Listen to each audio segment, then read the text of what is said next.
آج ہم بالخصوص عشر کی بات کرنا چاہتے ہیں۔ قرآن مجید فرقان حمید میں اللہ رب العزت نے ارشاد فرمایا یا ایھا الذین آمنوا انفقوا من طیبات ما کسبتم، اے ایمان والو جو تم کماتے ہو اس میں سے خرچ کرو، انفقوا خرچ کرو، من طیبات جو پاکیزہ رزق تم کماتے ہو، ما کسبتم جو تم کماتے ہو۔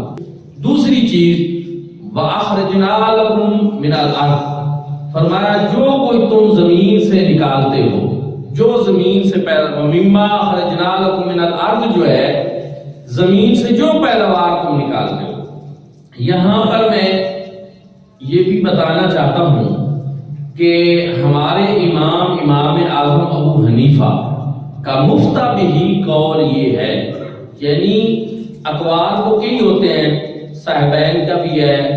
اور دیگر ائمہ کے بھی اقوال ہیں، لیکن ہم احناف کے نزدیک مفتہ بھی قول جس کے اوپر یعنی فتویٰ دیا جاتا ہے وہ قول وہ ہے کہ جس میں امام صاحب نے یہ کہا کہ زمین سے جو بھی پیداوار ہوگی، تھوڑی ہوگی یا زیادہ ہوگی، چاہے وہ گندم ہوگی، چنے ہوں گے، سبزیاں ہوں گی، جو بھی پیداوار ہوگی اس کے اوپر زکوٰۃ دینا ضروری ہوگی۔ زمین کی جو پیداوار ہوتی ہے اس کی زکوٰۃ کا نام ہی عشر ہے، کیونکہ حدیث پاک میں عشر کا ذکر آیا تو اس وجہ سے اس کو عشر سے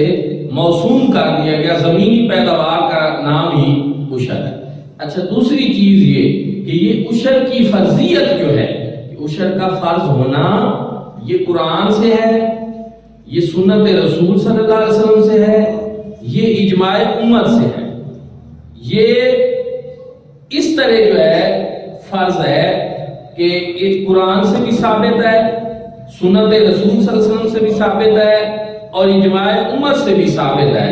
عشر کا فرض ہونا۔ اور پھر زمین کی تمام پیداوار پہ عشر دینا یہ امام اعظم ابو حنیفہ کا مفتہ بھی قول ہے۔